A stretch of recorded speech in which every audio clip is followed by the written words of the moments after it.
Medieval princesses are often imagined as delicate figures draped in shimmering gowns, living in warm chambers lined with velvet and gold.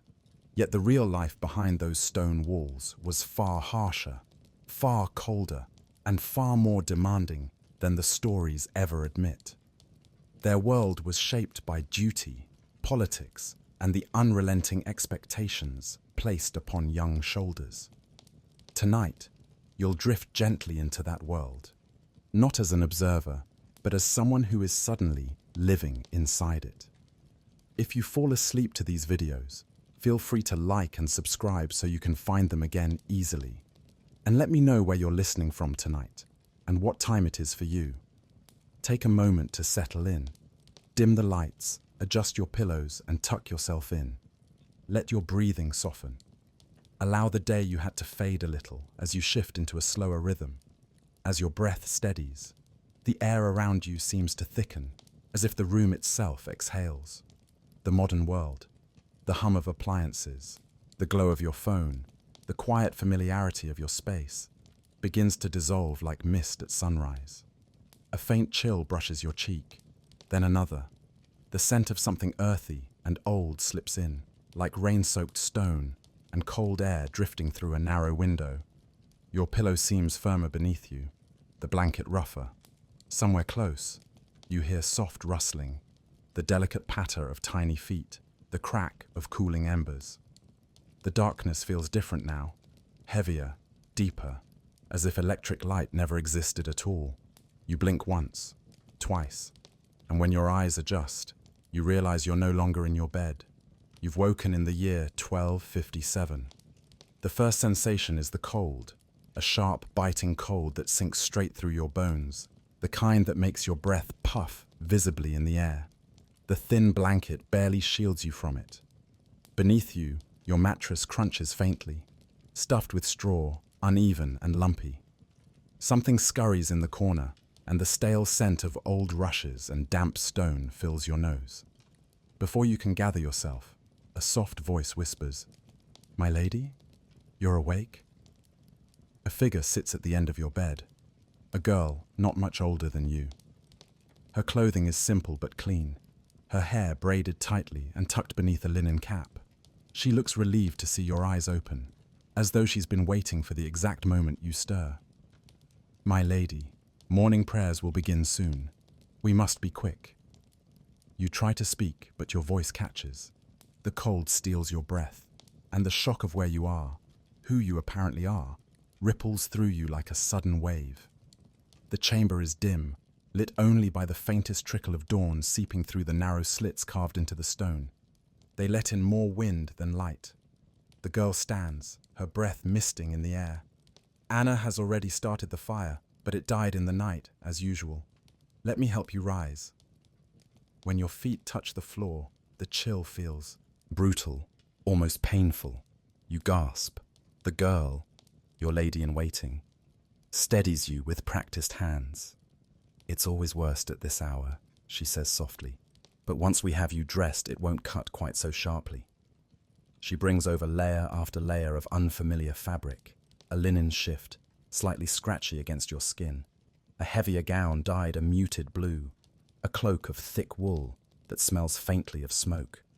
As she dresses you piece by piece, you realize how little freedom your limbs have. Every garment weighs something, every ribbon needs tying, every fold has a place. Your hair is brushed with brisk, efficient strokes, not enough to comfort you, just enough to tidy you. Then it's braided, coiled, and covered completely. A princess's hair is not meant to be seen. When the veil is secured, the girl steps back, breathing lightly. "There, forgive the haste, my lady. The household will already be gathering. You know how displeased your father becomes if you arrive late."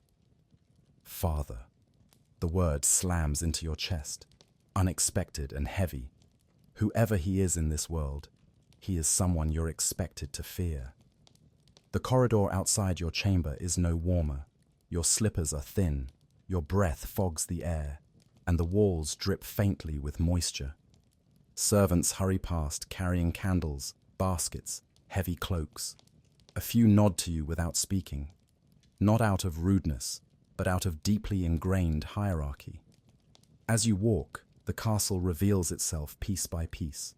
Winding staircases, narrow hallways, embroidered tapestries that do little to hide the cold stone walls. You're guided by instinct you don't remember acquiring, as if your mind holds echoes of someone else's routine. The chapel waits ahead, small, dim, and solemn. Candles flicker near the altar. Kneeling figures whisper prayers you only half recognize. You join them, the stone floor stinging your knees through your gown.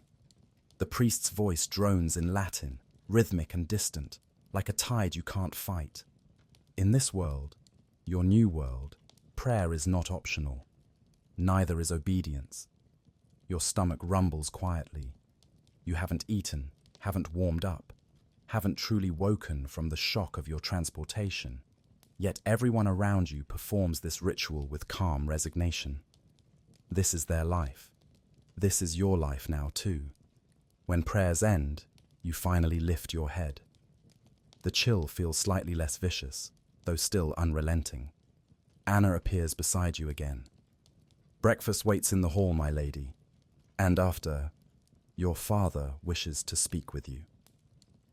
There's something in her voice, a subtle tension, a caution, that sends a ripple through your chest. As you make your way to the great hall, you feel every eye on you, every expectation pressing in, the cold, the duty, the silence. It all settles like a mantle across your shoulders. You swallow hard, stepping into the hall's smoky warmth, unaware that the conversation waiting for you over breakfast will begin unraveling the life you thought you understood. The great hall greets you with a rush of warmth, not comfort, but the heavy, smoky kind that clings to skin and fabric. Torches sputter along the walls. A long fire pit glows in the center, its embers snapping as servants hurry past with ladles, platters, and baskets of coarse bread. The smell hits you immediately. Wood smoke, tallow candles, wool that's never quite dry, and beneath it all, the unmistakable scent of too many bodies gathering before they've had reason to bathe. Your place is near the high table, raised slightly above the long rows of benches. As you approach, conversations dim out of instinctive respect. Heads bow, eyes lower. For a breath, you almost forget the rigid mask you're expected to wear. Almost. Anna steps aside as you take your seat, hands folded carefully in your lap. The wooden bench is unforgiving beneath you. The hall brims with activity. Soldiers sharpening knives on whetstones, maids pouring watered ale, 2 dogs stalking under tables hoping for scraps. A steady hum of life, orderly but cramped. Your father sits only a few seats away, a man cut from the same stone as the fortress he governs. Broad-shouldered, stern-faced, with a trimmed beard the color of iron. Even seated, he carries an aura of unchallenged authority, not loud or cruel, but absolute. He doesn't look at you immediately. He finishes speaking to one of his stewards, a man with ink-stained fingers and a bowed head, before offering you a glance sharp enough to make your spine stiffen. You're late. Your heart thuds. Anna drops into a shallow curtsy behind you. My apologies, my lord. I take responsibility. The fire. He holds up a hand. She falls silent instantly. You will be earlier tomorrow, he says, not unkindly, but with the tone of a command rather than a reprimand. Yes, father, you answer, the words leaving your mouth automatically, as if stitched into you long before you woke in this time. Your meal arrives. Thick bread still warm from the ovens, a wedge of cheese, and a cup of watered ale that tastes faintly of metal. You're hungry, but there's an art to eating here. Small bites, careful posture, nothing resembling appetite. A princess must appear ethereal, even when her stomach aches.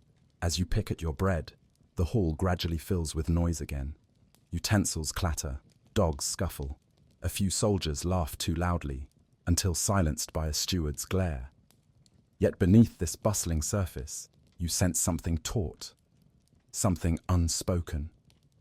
Your father clears his throat. Every sound in the hall seems to soften around it. "After the meal," he says, "you will come to my solar." You lower your eyes out of habit. "Yes, father." He studies you for a moment, weighing something, perhaps, then returns to his food, dismissing the matter for now. But that quiet command coils in your mind. His solar is not a place you are summoned lightly. Anna leans closer, her voice barely above a breath. "Don't worry, my lady. It might be nothing," but the crease between her brows betrays the lie. You take another sip of ale, your hands steady, only because you force them to be. The hall grows louder again, but the sound no longer feels comforting. It's a veil behind which something is shifting. A group of traveling merchants sits near the far end of the room, speaking French too quickly for you to understand more than scattered words. Their cloaks are damp with melted frost, their boots muddy. Their presence feels unusual, out of place. The merchants are not looking at you, but the people around them are. Your senses heighten. A subtle ripple of expectation radiates outward, quiet but unmistakable. Something is happening, something that involves you. Before you can linger on the thought, the hall doors open. A young boy, a page no older than 9, darts in, cheeks flushed from running. He whispers urgently to one of the stewards. The steward's eyes flick toward you. Your stomach drops. Anna notices. Her hand, hidden behind your chair, brushes your sleeve in a fleeting gesture of comfort. "Finish eating, my lady. It won't help to go hungry to whatever awaits." You try, but your appetite has vanished entirely. The bread feels like sand in your mouth. The cheese sits untouched. Then your father stands. The entire hall reacts instantly, rising in a ripple of movement. Even the dogs retreat, sensing the shift. He nods once in your direction. Nothing more. But it's enough. The summons is official. Anna guides you through the hall as dozens of eyes follow your steps. Not cruelly, not pityingly, but with a kind of distant reverence tinged with curiosity. You are their princess, but you are also a piece on a board only your father truly sees. The corridor leading to his solar winds upward, growing warmer as you approach the heart of the keep. Tapestries hang on the walls. Hunting scenes, saintly figures, battles long past. Their colors are faded, their edges frayed, beauty worn thin by years of smoke and cold. Anna stops just short of the door. "He'll want to speak with you alone." She steps back. Your hand trembles slightly as you raise it to knock. Before your knuckles touch the wood, a deep voice calls, "Enter!" You push the door open. The solar is the warmest room you've been in so far, lit by a roaring fire and a single tall window admitting a strip of pale morning light. Maps, scrolls, and wax seals litter the heavy table where your father stands. Another man, older, cloaked in travel-stained wool, sits in a chair nearby. Your father gestures you in. "Close the door." You do. He studies you for a long, heavy moment, then speaks with a seriousness that pulls the air from your lungs. "A message arrived 2 nights past from France. It concerns you." The room feels suddenly smaller. The man in the chair turns toward you. His face is lined from years on the road, his eyes sharp with the kind of knowledge that comes from moving between courts. A diplomatic courier, and not one sent for trivial matters. Your father continues, his voice calm, but carrying an undercurrent of inevitability. "You are being considered for a union that could strengthen our position at a critical time. Negotiations are underway. I will have more to tell you soon." Your pulse quickens. You swallow softly. "A union?" He nods once. "Marriage." The word lands between you like an iron weight. You feel the chill seep back into your bones despite the roaring fire. The air hums with meaning, with expectation, with the future rushing toward you faster than you can brace for it. Your father's gaze is unyielding. "This will not be the life you imagined for yourself." But it will be the life required of you. You want to ask questions, to protest, to plead, but the world of 1257 answers none of those things. It values obedience, not autonomy, duty, not dreams. So you do the only thing this time, this castle, this role allows you to do. You bow your head. Yes, Father. The words taste like surrender. Yet even as you say them, something stirs deep beneath the fear, a quiet, instinctive awareness that your world is shifting and nothing that follows will be simple. Your father dismisses you with a gesture toward the door. The courier's eyes remain on you, unreadable, as though studying how well you carry the weight of what lies ahead. When you step into the hall again, Anna straightens, searching your face. My lady, your breath leaves you in a whisper. They're arranging a marriage. Anna's expression softens with something like sorrow, not surprise. The castle around you seems to tilt, reshaping your future with every heartbeat. And the day has only just begun. Anna walks beside you in silence at first, her hands clasped tightly in front of her apron as she matches your pace through the winding corridor. The castle around you feels different now, less like a place of cold stone and familiarity, and more like a crossroads you didn't choose. Every step echoes a fraction too loudly.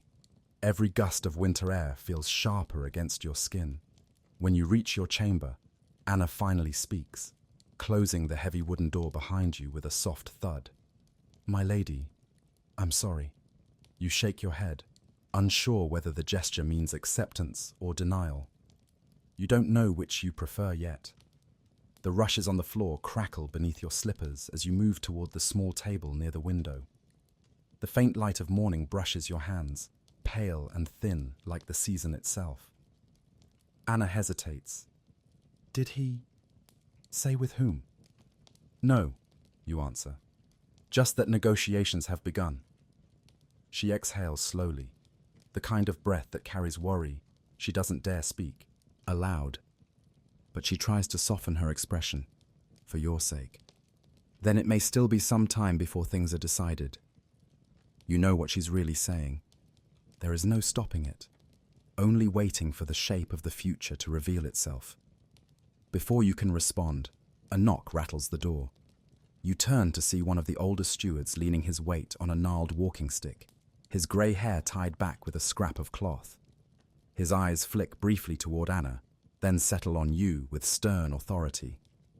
Lady, he says, bowing stiffly, your tutor awaits you in the solar chamber below the chapel. You are expected without delay. Your stomach tightens, of course, lessens. In this world, your father's announcement does not excuse you from duty, it doubles it. You nod. I'll go at once. When the steward disappears, Anna steps closer. I've prepared your books, she says, lifting a leather-bound satchel from a stool. Shall I accompany you? Yes, you whisper. Her presence steadies your mind, even when little else does. Together you walk through the colder corridors toward the chapel. The winter light filters weakly through the lancet windows, turning the air a muted silver. Monks pass by, robes brushing the floor in hushed sweeps as they carry scrolls and candles to their morning tasks. Incense lingers in the hall, clinging to the stone like a memory of the prayers spoken earlier. When you reach the lower chamber, your tutor is already waiting. Dame Celestine stands with rigid posture, her hands clasped behind her back, her black wool gown falling in perfect lines to the floor. She is neither young nor old, somewhere in that unyielding middle age, carved by discipline and devotion. Her sharp eyes narrow as she watches you approach. You are late, she says without preamble. My apologies, Dame Celestine, you reply, lowering into a shallow curtsy. My father, your father, she interrupts smoothly, has high expectations. All the more reason for you to arrive precisely when summoned. Anna places your satchel beside the table and gives you a small, sympathetic nod before slipping out silently, leaving you alone with your tutor. Dame Celestine gestures toward the bench. Sit. You obey. The table is piled with the tools of your education. Parchment sheets, quills with trimmed feathers, small jars of ink, a wax tablet, and several manuscripts, hand-copied, precious, and smelling faintly of parchment dust. A half-opened scroll displays a map of the Western kingdoms, their borders drawn in uneven strokes. French first, she announces. You nod. You were learning the language already, but now you know why the pressure has intensified. Your potential marriage would require fluency, not for poetry and conversation, but for survival. Celestine opens a manuscript and begins pointing at lines of text with a slender wooden rod. Repeat. You do. Your pronunciation is careful but imperfect. The words stick like burrs on your tongue, unfamiliar and unwieldy. She stops you mid-sentence. Again, more precision. You try, forcing the syllables to form correctly, but your mind keeps drifting to your father's words, to the courier's unreadable gaze, to the unseen French noble who might soon claim your future. Celestine snaps her fingers sharply. Focus. The court of France will not tolerate carelessness. Heat rises to your cheeks. You straighten your back and begin again. Slowly, the unfamiliar language flows more smoothly. Not effortlessly, but with a steady rhythm your tutor deems acceptable. She nods once, barely perceptible. Better. The lesson continues. Conjugations, vocabulary, recitations. After a time, your hand cramps from writing and your shoulders ache from the rigid position. Yet you dare not shift. Celestine notices everything. When she finally closes the manuscript, you feel a small wave of relief, cut short as she pulls another item from the table, a wooden frame strung with taut linen. Embroidery, she says simply. Your heart sinks. You knew it was coming. No princess escapes this skill. In this world, your fingertips are judged as sharply as your words. She places the frame in your lap and holds out a collection of threads dyed in muted hues, madder red, oak brown, woad blue. You will continue your border design. A French lady must demonstrate refinement. You hesitate for half a heartbeat. Celestine notices. Your marriage will reflect your family's standing. Your work must speak well of you. You lower your gaze, accepting the frame. Stitch by stitch, you begin threading the little pattern you started days before, though it feels like lifetimes have passed. Your hands tremble only once, and you hide it by adjusting the thread. As you work, Celestine circles behind you with the silent precision of a hawk. Occasionally, she corrects your posture or points out a stitch gone crooked. But for the most part, she watches in silence. You feel her eyes assessing not just your embroidery, but everything. Your focus, your breath, the steadiness of your fingers. Your worth is measured in silence here. When the bell for midday prayers tolls softly from the chapel above, Celestine finally speaks. You may stop. Your shoulders sag in quiet relief. She takes the frame from your hands and studies it. A long, contemplative pause follows. Then she nods. This is good work. You blink. Praise from her is rare. It lands unexpectedly warm in your chest, an ember in the cold morning. But then she adds, which only means you must do better. You swallow your disappointment and rise. She dismisses you with a wave, not unkind, but brisk. Return after the meal. We will review the history of the Capetian line. Your mind spins. French history, French court customs, French marriage alliance, a new life, piece by piece, tightening around you. You step back into the hallway, where Anna waits with a small bundle of cloth to warm your hands. Her eyes soften when she sees your face. She worked you hard again, didn't she? You exhale a breath you didn't realize you'd been holding. Harder than usual. It'll be worse now, Anna says quietly. Everything will be. She doesn't say it cruelly, just truthfully. You begin walking together toward the great hall for the midday meal. The corridor feels narrower now, as though the walls themselves lean closer with secrets. Children of servants dart past carrying baskets. The distant clang of blacksmith hammers echoes through the courtyard. The world continues moving, even as your own feels suspended between present and future. When you reach the broad stairway, Anna pauses, her voice softening. "My lady, you'll manage this. You always do." You wish her confidence felt like your own, but even as the weight of expectation grows heavier with every lesson, every command, every carefully measured stitch, something beneath that pressure begins to stir, a quiet, fragile strength you didn't know you possessed. And you will need it, because the court is not done with you, not even close. Midday light filters through the hall's narrow windows as you and Anna step into the warmth of the great room once more. The fire burns brighter now, fed with thicker logs, and for a moment the heat coats your skin like a cloak, easing the stiffness in your shoulders. Servants carry trenchers of meat and bread to the tables. The smell of roasted turnips mixes with smoke and cinnamon, a spice you know is rare here, used sparingly, its value equal to silver. You're shown to your seat, a modest one beside your father's empty chair. He has not yet arrived. A moment of reprieve. Anna slips in behind you, standing discreetly near the wall. The hall buzzes with the muted chatter of nobles and retainers, but you feel distant from it, as though wrapped in a thin layer of glass. The weight of the morning's announcement still presses against your ribs. You try to eat, carefully, politely, the way a princess is expected to handle her food, but the lamb is too rich, and your stomach too knotted to tolerate more than a few bites. You manage to drink a cup of warm, spiced ale, letting it settle the unease inside you. When the meal ends, you barely have time to breathe before you're summoned again.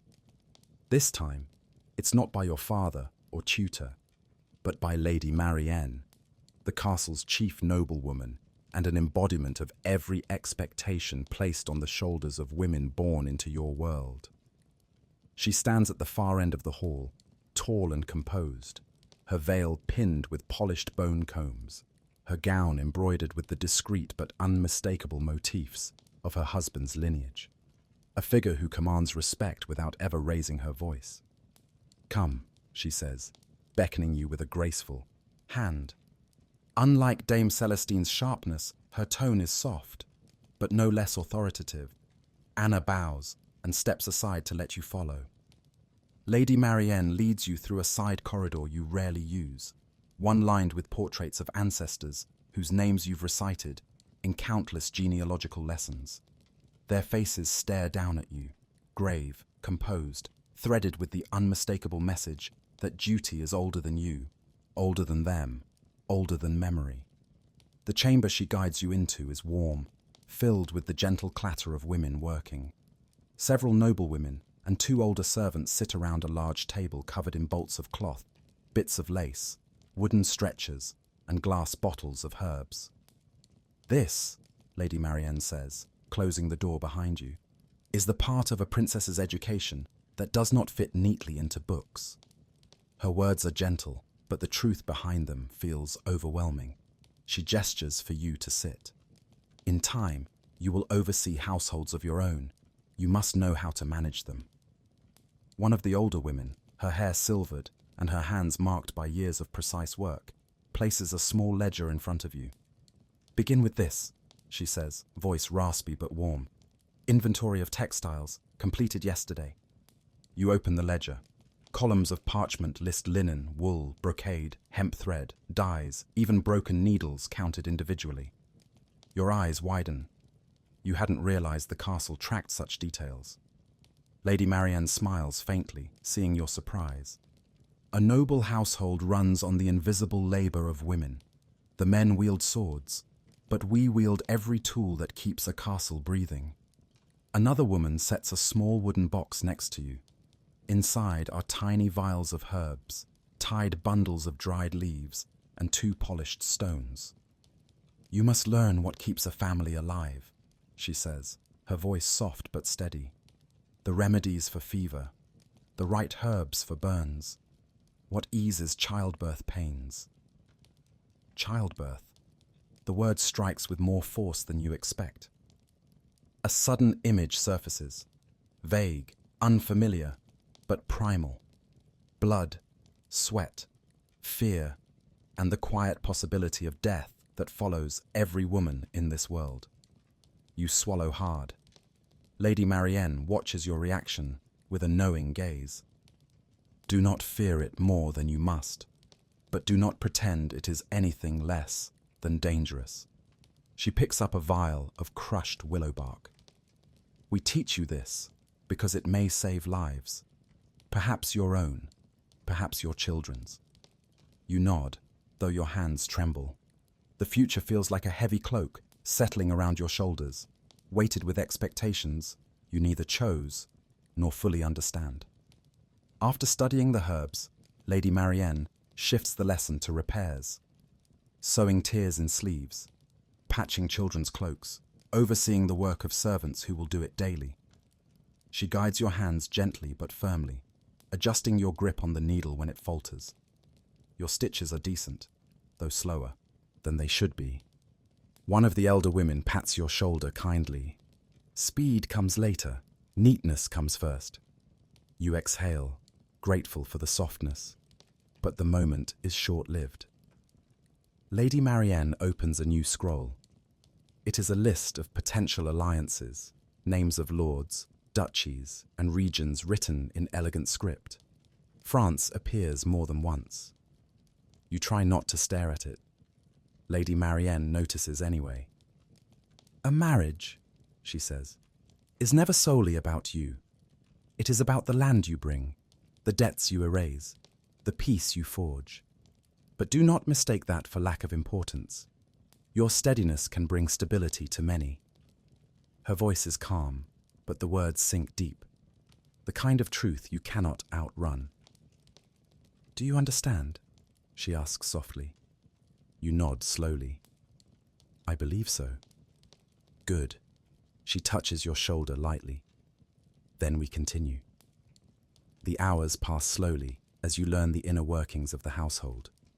Ledgers, herbals, textiles, protocols for hosting visiting nobles, the systems that allow a castle to function at all. By the time the sunlight fades to dusk outside the narrow window, you feel as though you've lived two lives today.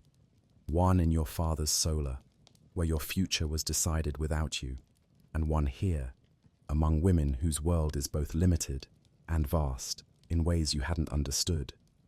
As the lesson ends, Lady Marianne dismisses the group. The older women gather their threads and herbs, murmuring gentle goodnights. The younger noblewomen whisper among themselves, stealing glances at you, not unkind ones, but curious, weighing what your fate means for the castle. Anna appears moments later, slipping into the room with your cloak draped over her arm. My lady, she says softly, shall I walk you to your chamber? Yes, you whisper. The corridor feels colder now that night has taken hold. Torches flicker against the walls, sending shadows stretching long and thin across the floor. Anna walks close, her presence comforting even in silence. After a few steps, she glances sideways at you. They teach you many things, she murmurs, but they do not teach you how to carry all of it.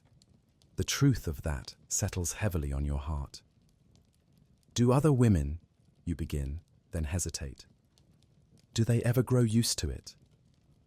Anna thinks for a long moment before answering. Some do, some endure, and some, she shrugs lightly. Some learn to shape their own place inside the cage. You consider her words as you near your chamber. The idea lingers, faint and daring, that perhaps you too might carve out a space of your own, even within expectations carved centuries before your birth. As Anna opens the door for you, you step inside, feeling the cold air brush your cheeks once more. The candles flicker softly, casting golden pools across the stone floor. Tomorrow, your lessons will continue. Your world will narrow and widen in new ways, and the shadow of your future marriage will loom larger. But for now, you allow yourself a single, quiet breath, a pause before the next duty claims you. Night feels endless. Not the soft, comforting kind of endless, but the kind that presses in from all sides. A deep weight that makes the darkness feel almost solid. You lie awake long after Anna's breathing softens in her small cot near the door. The rushes on the floor rustle faintly every time she shifts. Somewhere within the walls, you hear the soft, persistent scurry of mice. A draft creeps through the window's shutter, brushing your cheek every few minutes like a cold, unwelcome hand. You pull the blanket tighter around you and stare at the ceiling. Your father's voice echoes again and again. A union that could strengthen our position. Negotiations are underway. This is the life required of you. The words settle into your bones like stones dropped into deep water.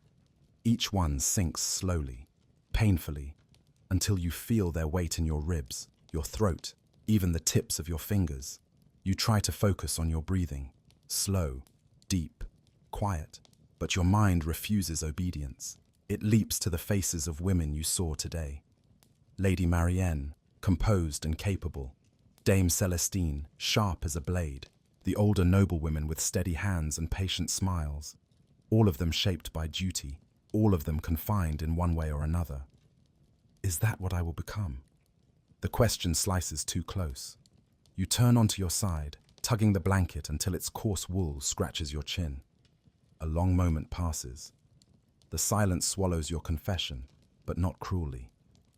The castle has heard thousands of fears like yours. It will hear thousands more. When sleep finally takes you, it comes quietly, like a blanket settling over your thoughts. Not peace, just exhaustion. And even then, it is thin, restless sleep, broken by shifting shadows and lingering worries. When Anna wakes you, morning feels abrupt, almost jarring, as though you have only just closed your eyes. The cold is sharper today. It bites at your face the moment you sit up, your breath a pale cloud in the dim chamber. Anna moves with practiced gentleness as she helps you dress, but her eyes flick toward your face with concern. You hardly slept, she murmurs. You manage a half smile. Neither did the rest of the castle. She lets out a soft huff at that, the closest thing to a laugh you'll get this early. True, but the nobles downstairs slept better than we did, I wager. The nobles. The realization tightens your chest again. You hesitate as she ties the final ribbon at your collar. Anna, do you think they came because of me? She doesn't pretend otherwise. Yes. The honesty hits harder than a lie would have. You exhale slowly as she opens the chamber door. The hallway is alive with motion. Servants hurrying with platters of cheese, soldiers fastening belts and checking weapons, stewards whispering, orders as they rush past. And everywhere, that same undercurrent of attention, eyes waiting, ears listening, tongues ready to speak the moment you step into view. The great hall confirms it. The space feels smaller because of how full it is. Nobles in embroidered cloaks, travelers in fine leather, even a few minor lords you recognize from past visits. They gathered before the morning meal. They gathered early. They gathered to see you. Anna's breath catches softly behind you. Your posture straightens automatically, though your pulse flutters beneath your ribs. You step forward, your slippers whispering against the stone floor. Conversation dims. A few nobles bow their heads. Others turn to whisper to their companions. Some look you over with narrowed eyes, calculating, judging, measuring. You recognize none of their faces. Strangely, that makes it worse. Your father sits at the high table, already in conversation with two richly dressed men. He glances your way and gives a slight nod, a signal that you must play your part with precision. As you approach, he rests his hand on the table and introduces the envoys more clearly than yesterday. Daughter, these men travel on behalf of House Montreval. A powerful name, strategically positioned, ambitious. They bow faintly. You curtsy in return, the practiced motion smooth but heavy with meaning. One envoy, the younger of the two with dark hair and a thoughtful gaze, studies you with more attention than the others. Not unkindly, but with interest, as if wondering whether you will fit into the world he knows. Your throat tightens. Throughout the meal, you feel their eyes, not constantly, but enough to remind you that every bite you take, every movement of your hand, every angle of your posture contributes to a silent verdict forming in their minds. Anna stands behind you, still as a statue, but her hands are clenched in her apron. When the envoys finally rise from the table after the meal, one of them murmurs to your father, "We would see proof of her education." Your father nods, already expecting this. Lady Marianne appears as if summoned by the breath of those words.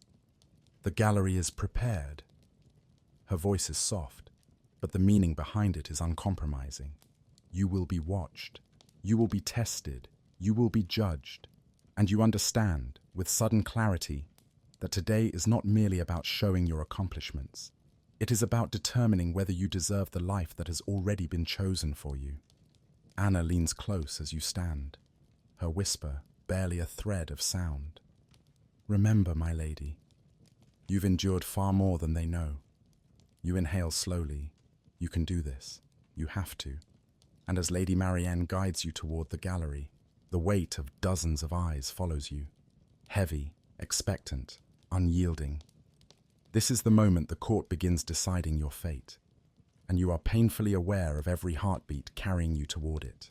The gallery empties slowly, the last murmurs fading into the corridor, until only the soft echo of distant footsteps remains. You stand still for a moment, letting the sound settle. Your hands feel warm from the harp strings, your breath steadying after the hours of performance, yet the tension in your shoulders refuses to loosen. Anna approaches quietly from the doorway. "You should breathe, my lady," she murmurs, her voice soft as wool. It's over. You nod, though the words don't quite reach your bones. The nobles might be gone, but the weight of their scrutiny lingers like a scent in the air, something faint but inescapable. Lady Marianne steps closer, folding her hands neatly. "You carried yourself well," she says, and though her tone is as composed as always, something in her eyes warms for a fleeting second. "Now your father will handle what follows."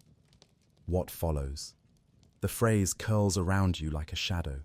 You leave the gallery with Anna by your side, the corridor unusually quiet for this hour. The torches flicker gently along the stone walls, casting long, thin shadows that sway with each movement. The air feels tighter, as though even the castle is waiting. You don't speak at first. Your steps echo softly, and each one makes your thoughts feel louder. "France," you say finally, barely above a whisper. Anna looks at you, her expression careful. "That's what the envoys hinted, isn't it?" You nod. The word itself feels heavy on your tongue. France. A place you've only seen drawn on maps and heard described in stories. A court, richer, larger, colder in its expectations. A land where everything familiar would vanish like breath in winter air.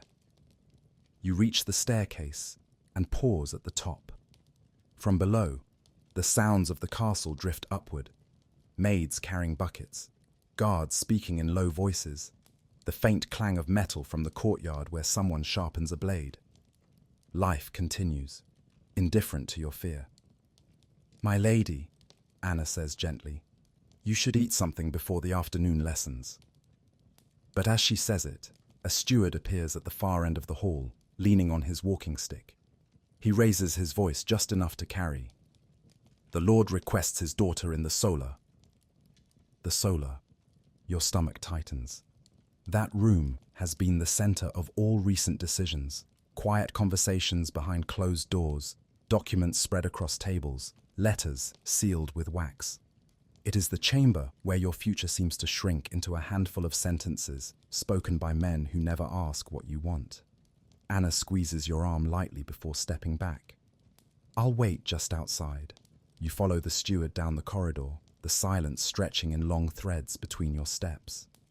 When you reach the solar, he knocks once, then gestures for you to enter. Your father stands near the window, a parchment rolled in his fist. The afternoon light falls across his face, hardening the lines of his expression. "Come," he says. You close the door gently behind you.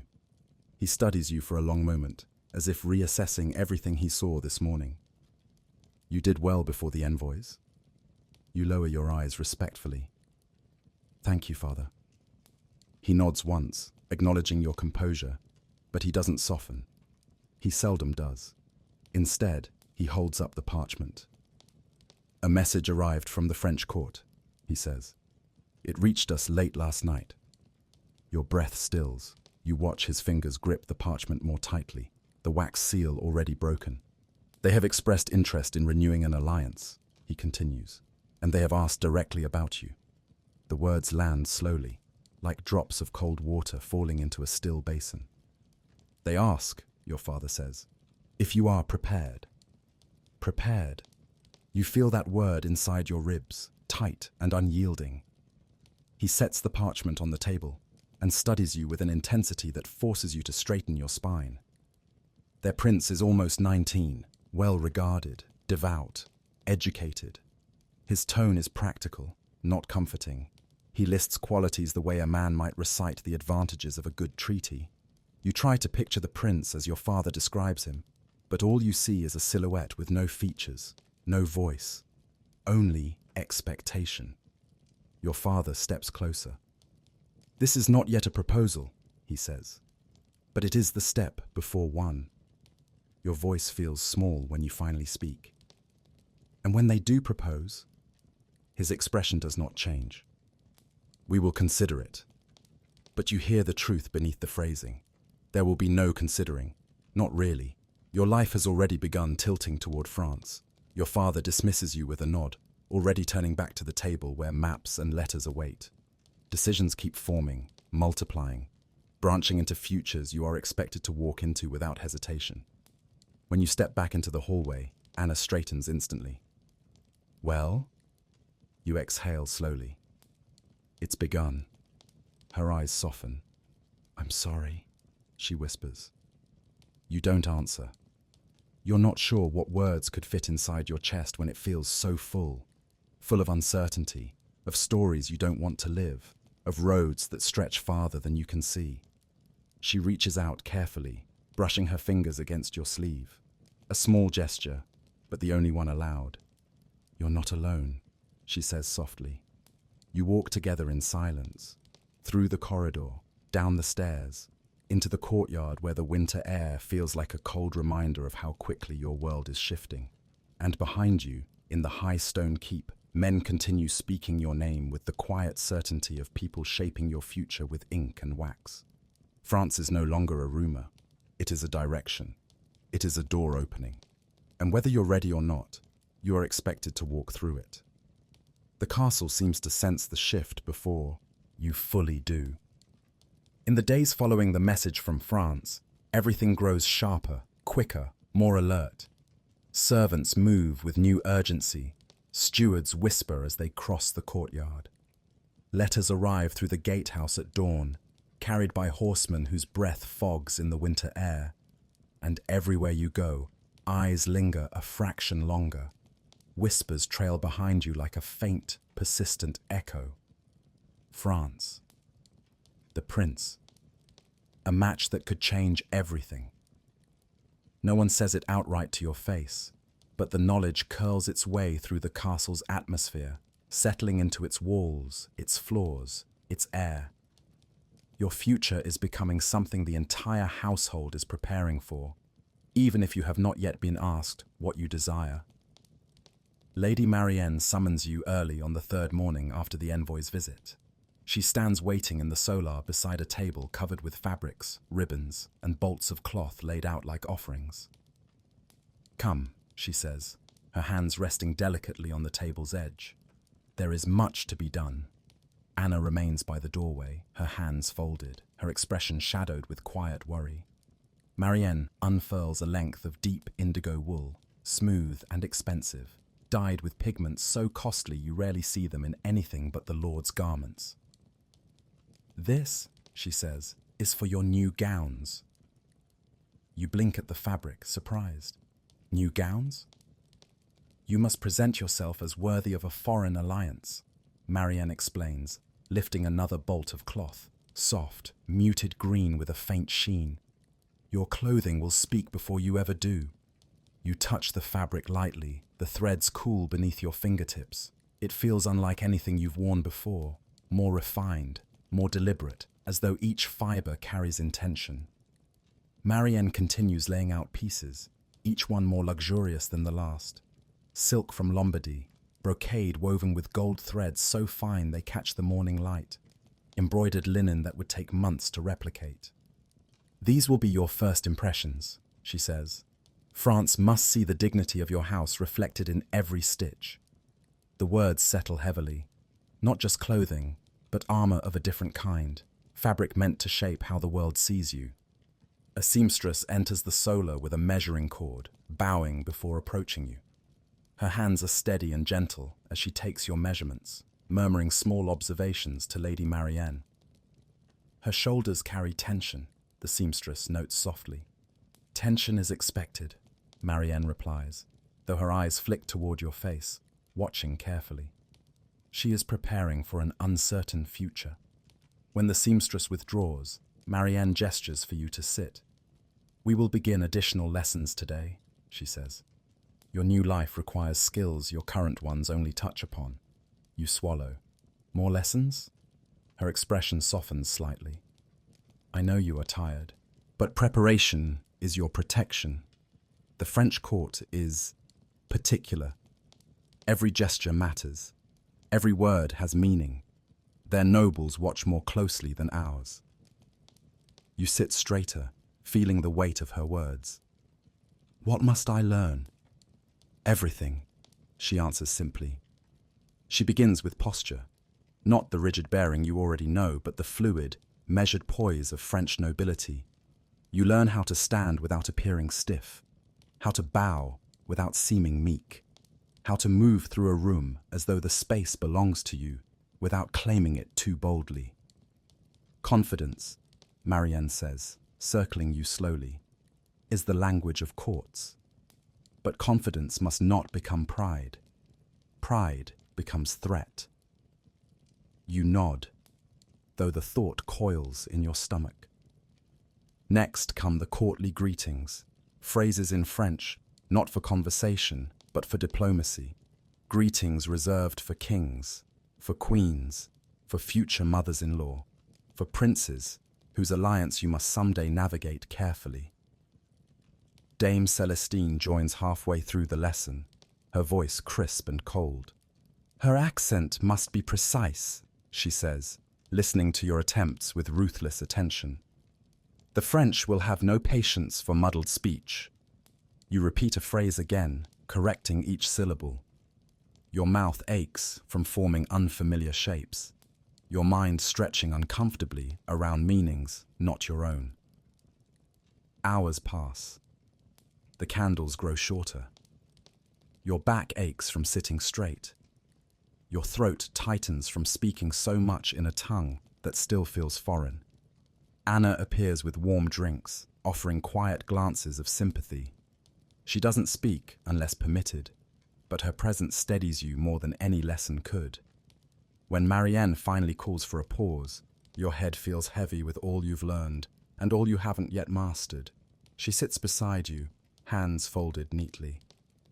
You should know, she says carefully, the French will not only judge your skill, they will judge your composure. You look at her. What if I am afraid? She considers the question, her eyes thoughtful. Then you must decide where to place your fear.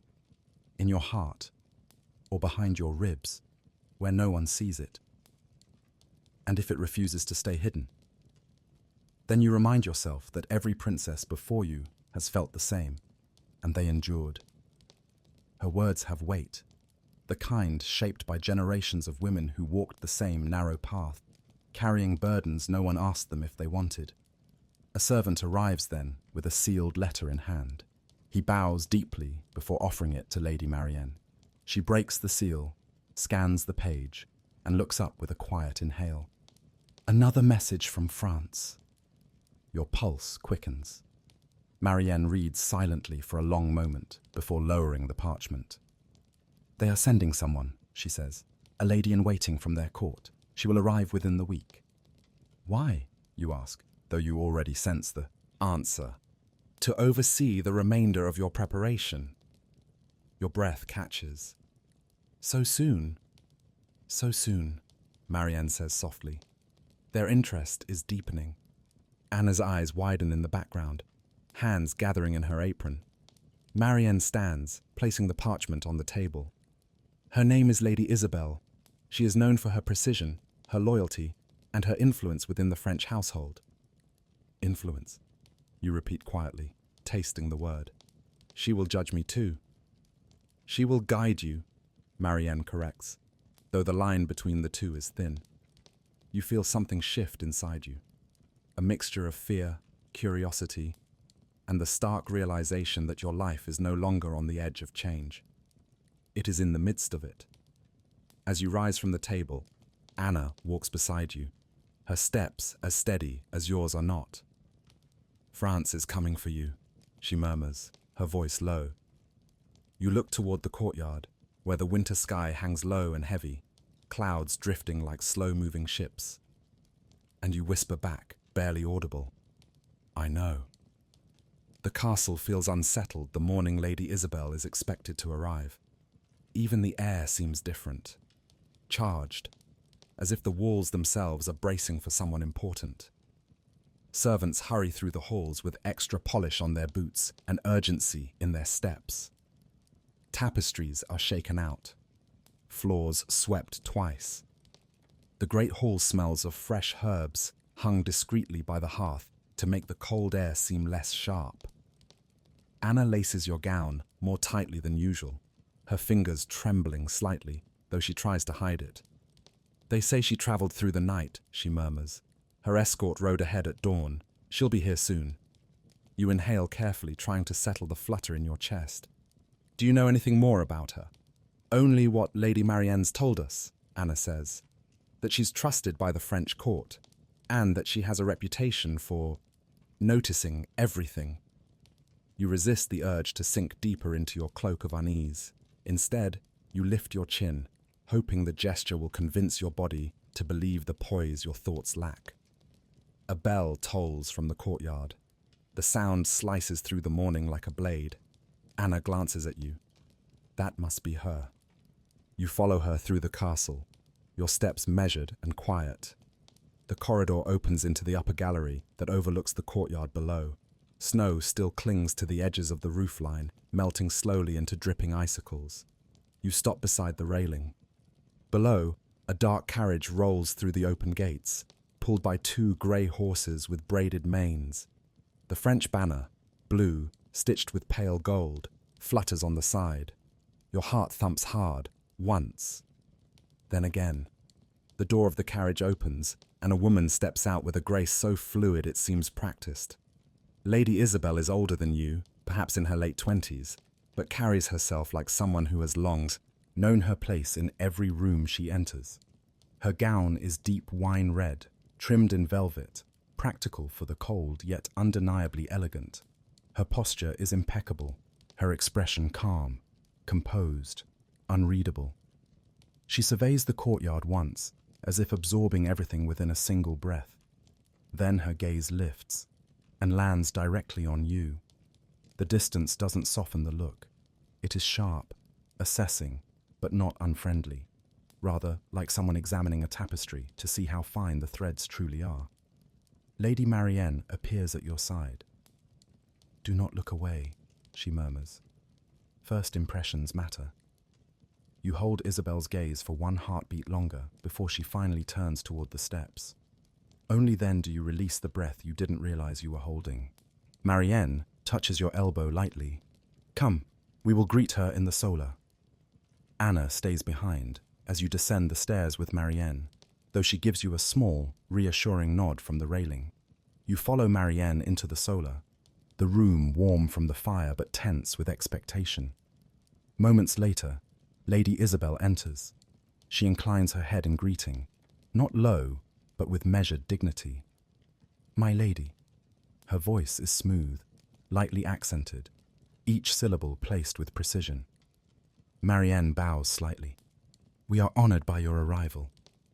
Isabel's gaze moves to you. It doesn't linger long enough to make you uncomfortable, but long enough for you to feel entirely seen. You must be the one I've heard so much about. Your throat tightens. I am. She steps closer, examining you not with judgment, but with a kind of curiosity that feels almost scientific.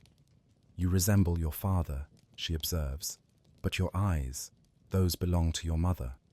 You aren't sure whether that is meant as comfort or simply fact. Isabel removes her gloves slowly, placing them on the table with deliberate care. I have come because the French court values clarity. They wish to understand precisely who you are, how you conduct yourself, and what you might become. My purpose is to see those things for myself. Her directness is startling, refreshing, frightening. She motions to the chairs. May we sit? You and Marianne settle, and Isabel sits across from you with perfect posture, her hands folded lightly in her lap. Let us begin simply, she says. Tell me your day, every hour of it. Your day. Not your accomplishments, not your talents, not your role.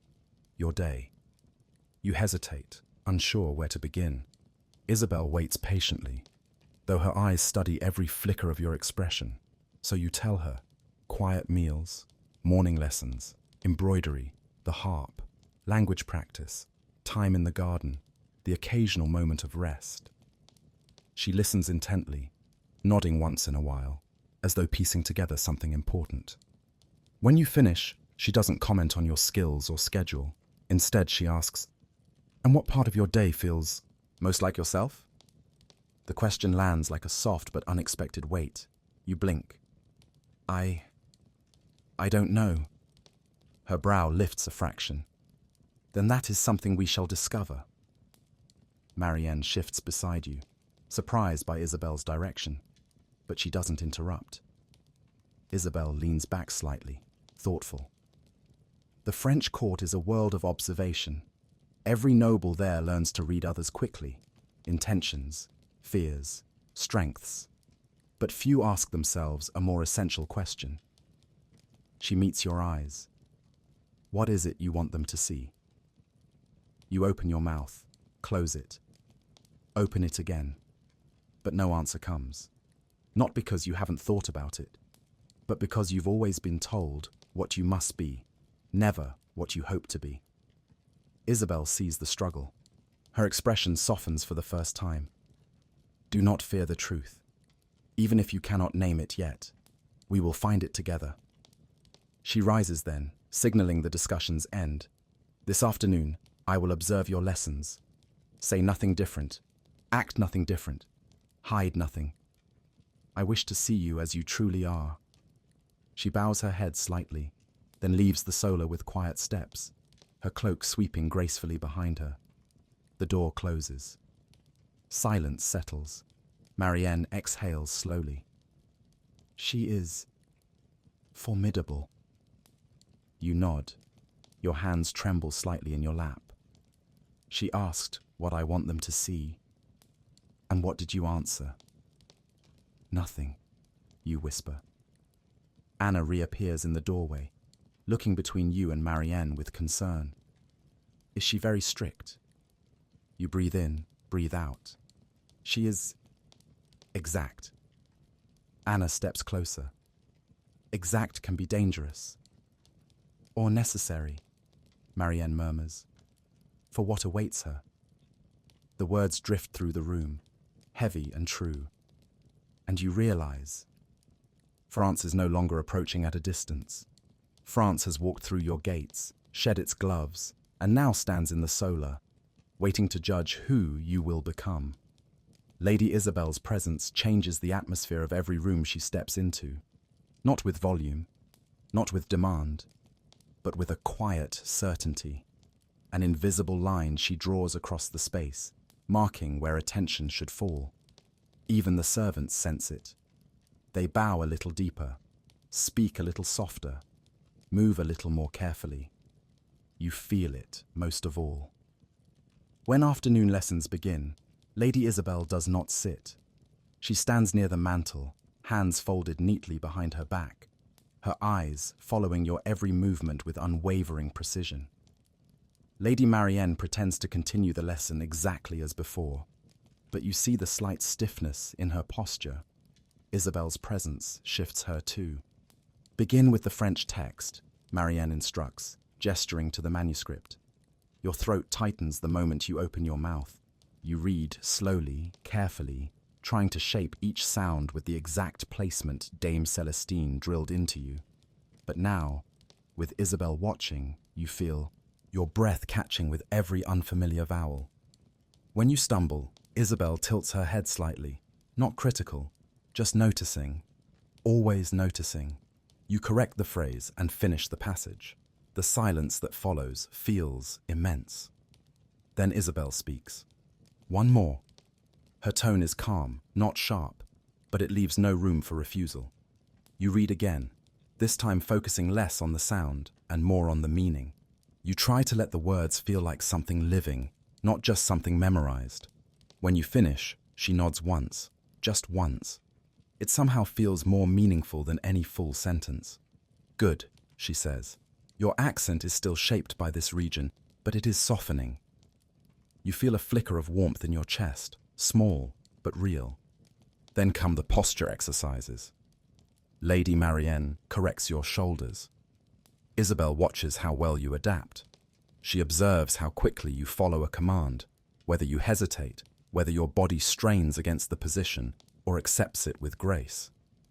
Again, Isabel says whenever your balance shifts. Again, when your chin lifts too high. Again, when your hands don't fold precisely. Her voice is never impatient, never cold, just steady, focused. You lose sense of time, only the rhythm remains. Motion, correction, motion, breath. By the time the posture work ends, your back aches with a dull, persistent throb. Anna catches your eye from the doorway, her expression full of sympathy, though she says nothing with Isabel in the room. Next is the harp. Your fingers feel stiff at first, but when the first notes rise, something inside you loosens. The melody you choose is the one that feels safest, something simple, calming, almost the shape of a memory. The sound fills the solar, weaving between the tapestries and drifting toward the window, where snow still clings to the ledge. You avoid looking at Isabel as you play. You only look at the strings, the wood, your hands. When the final chord fades, there is a moment, just a heartbeat, where the room is entirely still. Then Isabel says softly, "Play it again." You do. This time, you let the music settle deeper. You let your fingers trust themselves. You let the room fade away until all that remains is the sound and the quiet space it creates. When you finish, Isabel steps forward, closer than she has been all afternoon. "You have talent," she says, "but talent is not enough. In France, every noblewoman can play beautifully. What they value is intention." Her eyes hold yours. Why you play, what you wish them to feel. You swallow, unsure how to answer. She continues, her voice lowering. "Your music carries longing. The words, still you. Longing. For what? A home you may lose? A life that's slipping faster than you can hold it?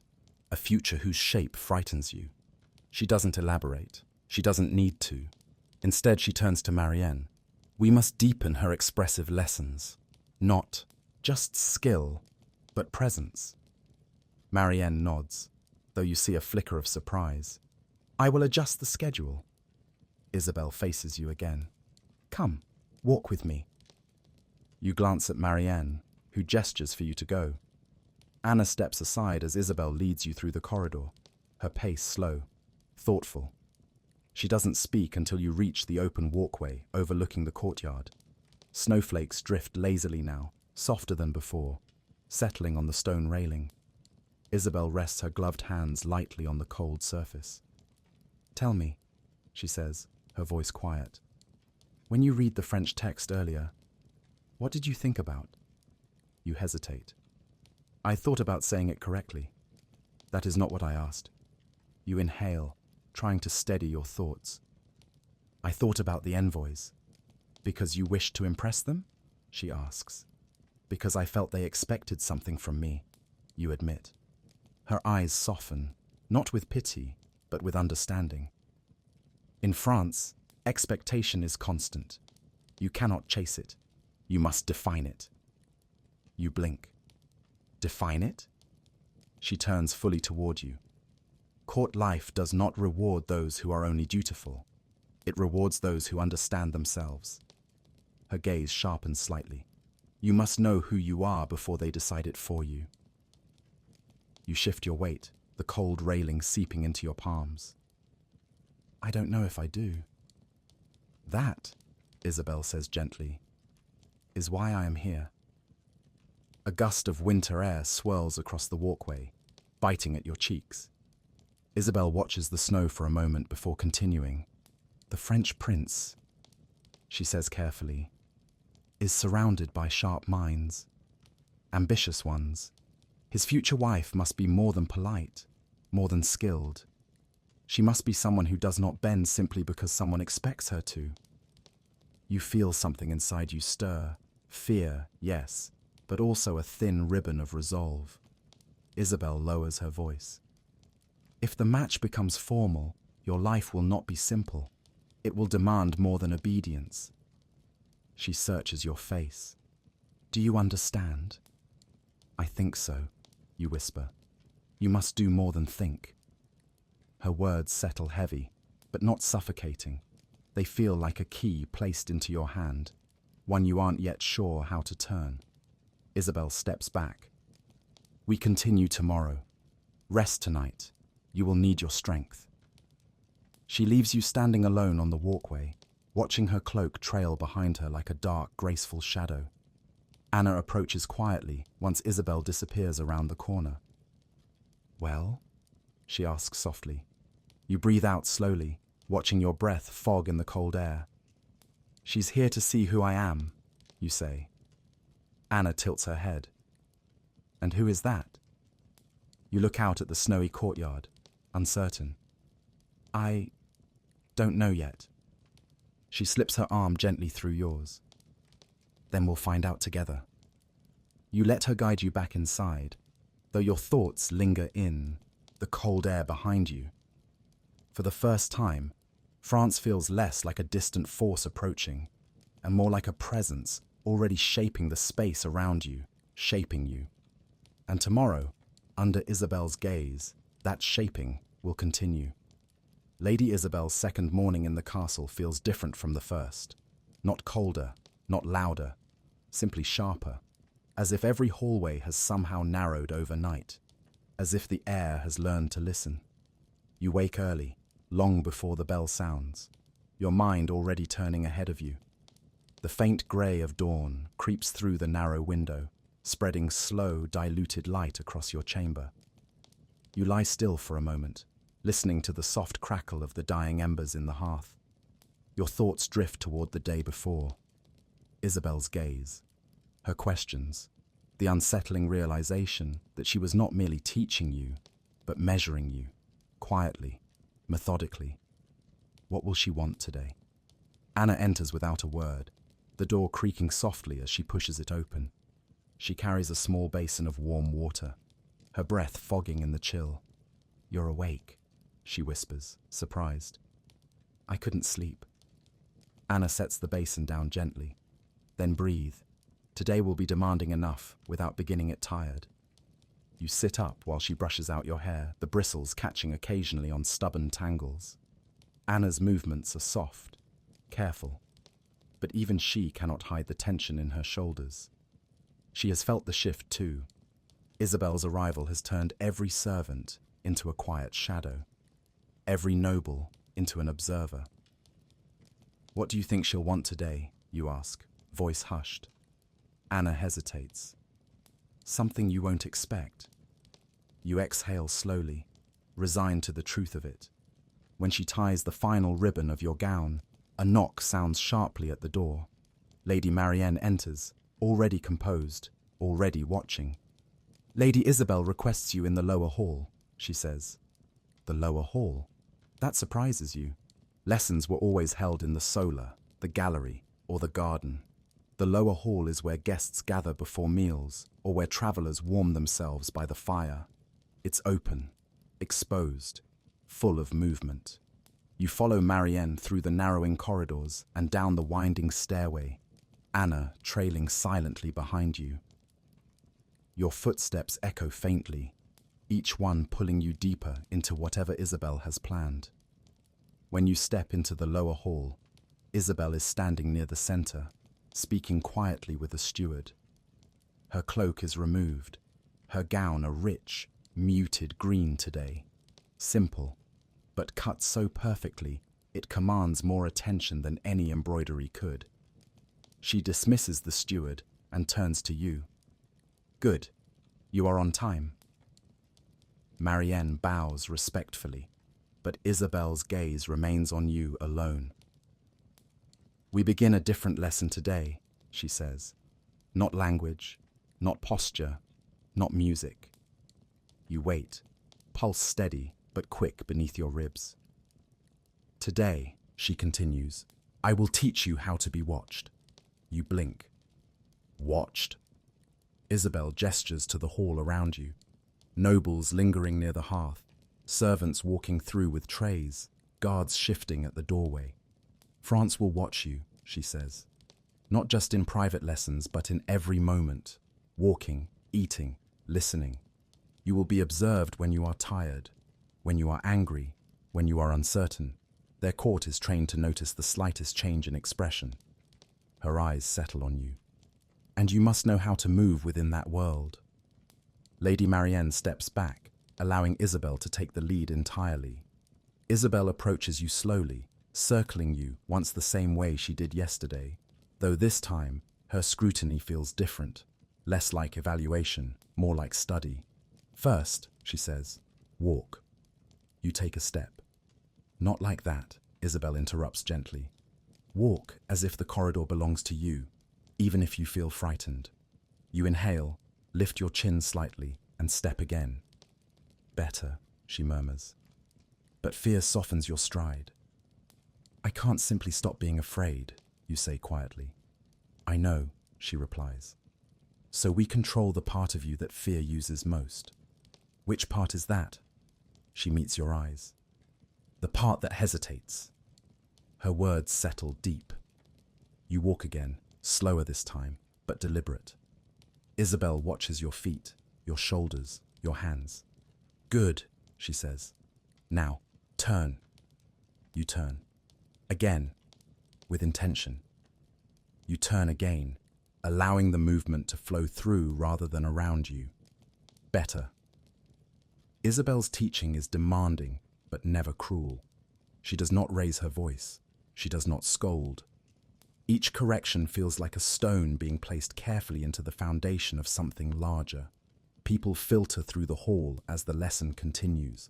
Nobles pretending not to watch, servants pretending not to notice. Isabel seems to like it this way, public, open, full of distractions. Now greet me, she says. You incline your head politely. No, Isabel says softly. Greet me as if I were a noblewoman whose opinion might shape your entire future. You draw in a breath, gather your composure, and bow again. Deeper this time, slower, with a faint pause at the end that communicates respect without submission. Isabel studies it, approves, with a single nod. She steps back. Good. Now greet me as someone beneath your station without insulting them. You try. Marianne watches from the side, her face unreadable. Isabel tilts her head. Your eyes drifted downward too quickly. It makes you appear uncertain. You try again. Less warmth, Isabel says, but not cold. You adjust. Better. This continues for what feels like hours. Greetings, turns, walking, stillness, the subtle placement of hands. None of it dramatic, none of it loud. But every gesture is a piece of knowledge that will determine how you survive in a foreign court. As the lesson progresses, the nobles in the hall begin to whisper among themselves. You catch fragments. though you try not to react. France.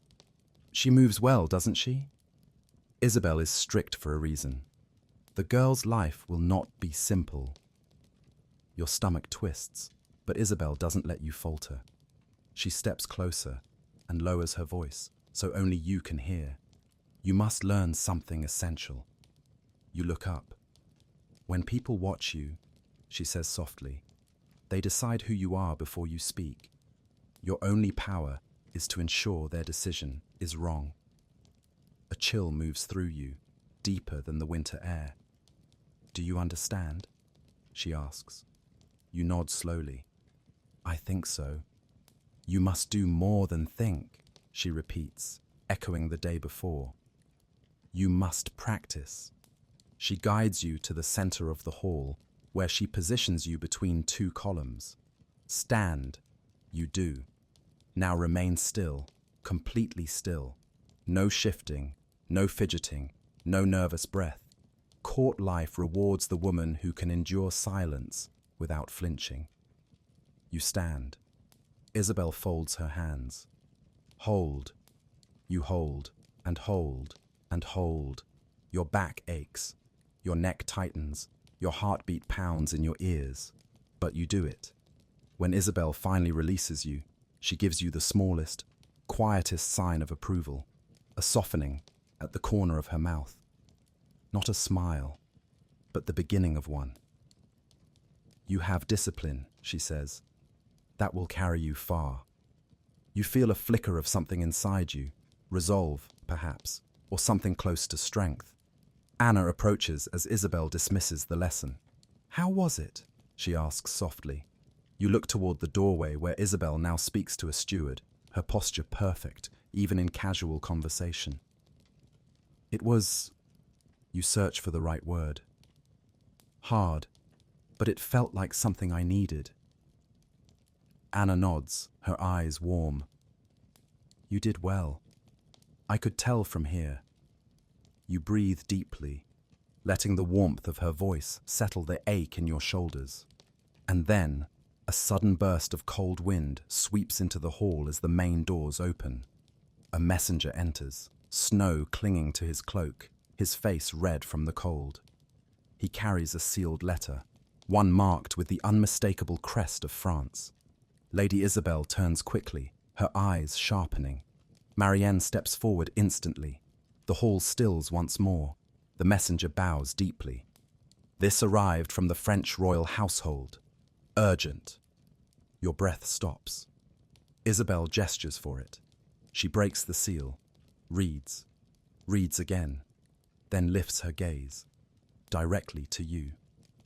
Everything, she says, her voice steady but filled with meaning, is moving faster than expected. And in that moment, you feel it. The future you've been preparing for is no longer approaching. It is already here. The hall remains frozen in place, long after Lady Isabel speaks. Even the flames in the hearth seem to quiet themselves, crackling softer, as though the castle wants to hear what comes next. You feel Anna stiffen beside you, her breath catching, but she stays still, waiting, watching. Isabel folds the letter slowly, precisely, as though each crease must fall into perfect alignment before she can speak again. Her expression reveals nothing. Not fear, not relief, not triumph, just a deep, contemplative quiet. Lady Marianne steps closer. May we know the contents? Isabel's gaze lifts, steady and unreadable. In a moment, she turns toward you. Walk with me. Your pulse jumps. The hall feels too full, too crowded, the air too thick to breathe properly. But you nod, letting Isabel guide you toward the side corridor that leads to a smaller, enclosed antechamber. Anna moves to follow, but Isabel stops her gently with a raised hand. Not this time. Anna's lips part, but she bows and steps back. You follow Isabel alone. The corridor seems quieter than usual, like the walls know you're carrying something fragile. You reach the antechamber, a narrow room with a low window that spills pale winter light over a table that holds nothing but dust and a dried sprig of lavender left from last season. Isabel closes the door behind you. For several long moments, she says nothing. The silence is so complete, you can hear the faint crackle of ice melting outside the window. Then she places the folded letter on the table. "This," she says softly, "is not what I expected so soon." Your breath hovers in your chest. What does it say? She studies you carefully before speaking. France has made its intentions official. Your fingers curl against your skirt. A proposal? No. Her voice remains calm. A request? You feel the room tighten around you. A request for what? For you to travel to France. The words hit like a physical blow, soft but heavy, a weight that sinks through your body and into the stone beneath your feet. You swallow hard. Travel? When? In less than a month. Less than a month. Your heartbeat stutters, then accelerates, the rush of it making your fingertips tingle.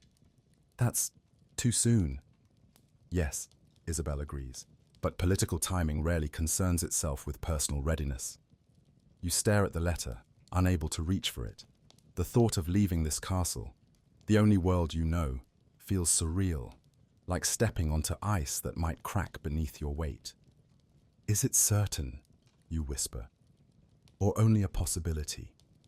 Isabel takes a slow breath. When the French court sends a request like this, it is not a possibility. It is a beginning. A beginning. The word twists inside you, not quite hope, not quite dread, something balanced precariously between the two. You manage. Will my father agree? He will, Isabel says without hesitation. It strengthens his position, and he believes you are ready. Your throat tightens. You don't feel ready. You don't feel close to ready. You feel like a piece of parchment being carried on a wind you cannot control. Isabel steps closer, her voice lowering. This journey is not a promise of marriage. It is a test. A test. To see whether you can adapt, whether you can endure the pressures of their court, whether you can make allies. She pauses. Whether you can be more than they expect. You blink up at her. And if I fail? Isabel's gaze softens, just slightly.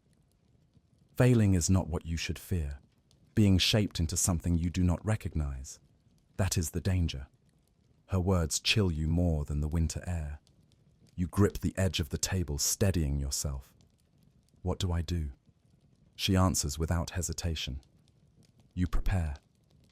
She crosses to the window, staring out at the courtyard blanketed in white. Your lessons will intensify.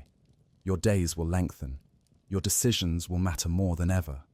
She glances back at you. And you must learn not only how to be watched, but how to watch. How to see beneath the surface of what people say. France is full of silk and knives. The phrase sends a ripple up your spine. What should I expect when I arrive? You ask quietly. Isabel considers. Expect grandeur. Expect scrutiny. Expect beauty. Expect danger. She meets your eyes fully. And expect to feel very, very alone at first. You exhale shakily. And afterward? That depends on you, she says. On how you choose to survive their world. On whether you learn to stand without trembling. Her voice is not unkind, but it leaves no room for illusion. A knock at the door interrupts the stillness. Marianne peeks inside, face composed but tense. The Lord requests his daughter in the council chamber. Isabel nods. Go. Your feet feel heavier with each step, as if the castle itself is trying to hold you back while the future pulls you forward. You walk the corridor, with Marianne beside you, neither of you speaking. The torches along the walls flicker in the draught, their flames bowing toward the direction you're heading, as if marking your path. The council chamber door looms ahead. Marianne touches your arm lightly. Be steady. Then she opens the door. Your father stands near the long table, the letter from France already unrolled beside him. Several advisors hover in the background. their faces arranged in quiet calculation. He gestures for you to step closer. You do. He studies you for a long moment. France has requested your presence. I know, you whisper. His jaw tightens, not in anger, but in guarded emotion. This is a significant honor, he says. A chance for our house to rise. A chance for you to secure a future few could dream of. You nod slowly. And what if I don't succeed there? He doesn't look away. Then you return here, but you will not shame us for trying. There is comfort in the words, but also weight. Always wait. When do I leave? You ask, though you already know. In 20 days. 20 days. The room feels like it tilts, though your feet remain planted. Your father steps closer than he has in weeks.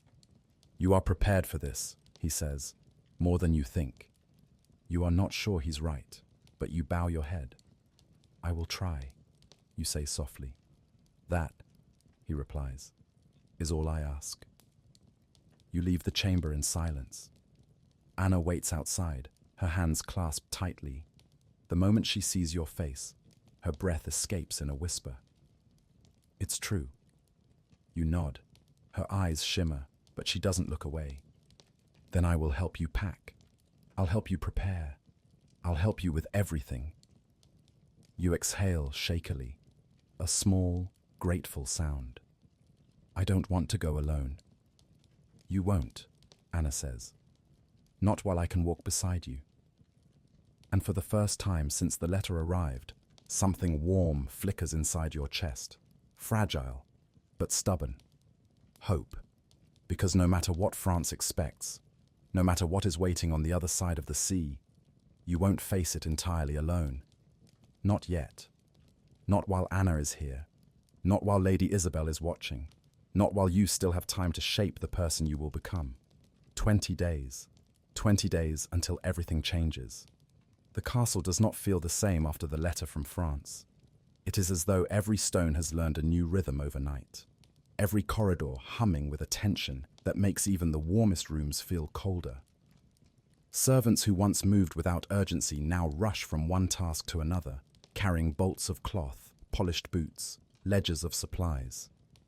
You hear your name often as you pass, soft, half-whispered fragments that vanish when you draw near. And through it all, the number sits lodged in your chest like a difficult breath. 20 days. It repeats itself with every sunrise, every sound, every heartbeat. You wake with it. You fall asleep with it. You walk with it like a shadow that refuses to give distance. Anna feels the change in you without needing words. She fixes your hair more gently, fastens your gown with a care that borders on reverence, and pauses a little longer before leaving your room each morning, as if afraid the next time she opens the door, you will already be gone. Lady Isabel wastes no time. The dawn after the letter arrived, she summoned you to the courtyard before most of the servants had even risen. Frost still clung to the stones, the air sharp enough to bite your lungs. She waited for you with her hands clasped behind her back, expression unreadable. Breathe, she said when you approached. Deeply, through the cold. You obeyed, though the inhale stung. She watched the way your shoulders lifted, the way you braced, the way your breath turned to pale mist. You must be able to control your body even when the world around you shifts, she said. Fear lives in the breath. Learn to silence it. The lesson continued until the sky grew pale. Then came language drills, posture refinement, the endless dance of greetings and turns. You repeated movements until your limbs felt numb, repeated phrases until your tongue ached. Isabel corrected everything.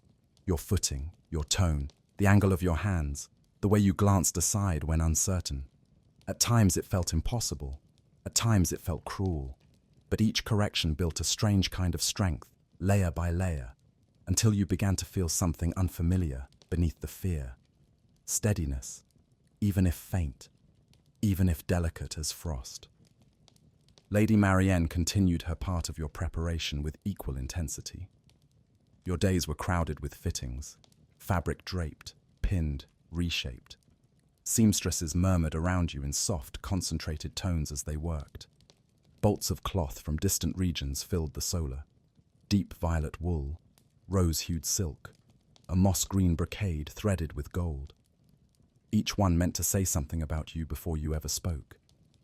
Marianne studied you in each gown, as though seeing a portrait slowly forming. "These clothes," she said once, "are not for ornament. They are a language. Wear them with intent." Their weight settled on you as heavily as the decision to leave. Afternoons bled into evenings until the days lost their edges. Isabel pushed you harder than anyone else, but she was also the one who noticed when your breaths shortened too quickly or your steps grew too small. She would pause, watching you with that sharp, assessing gaze, then say, again, as though repetition could smooth uncertainty into confidence. Perhaps it could. But the exhaustion that wrapped around you at night was unlike anything you had ever known.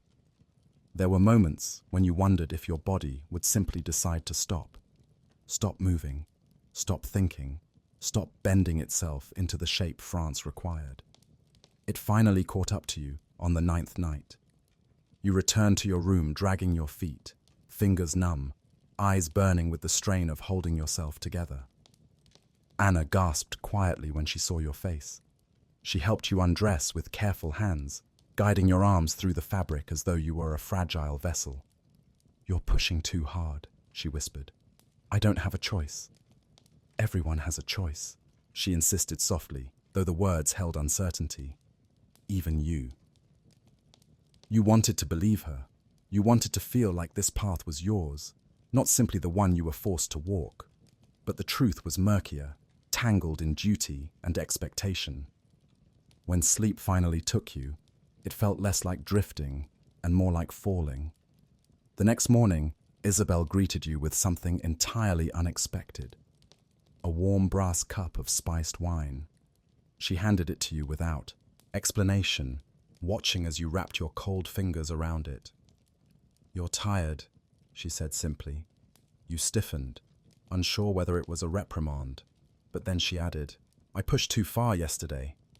The admission startled you. Isabel was many things, demanding, exact, perceptive, but never careless. "I'm fine," you began, though the heaviness in your body betrayed the lie. "No," she said, not unkindly. "You're strong, but strength bends, and bending too far becomes breaking." She walked with you to the window, her steps as measured as her voice. Snow drifted slowly outside, tiny flakes clinging to the glass. "Before you leave for France," she said, "you must understand something. You are not preparing to be obedient. You are preparing to be capable."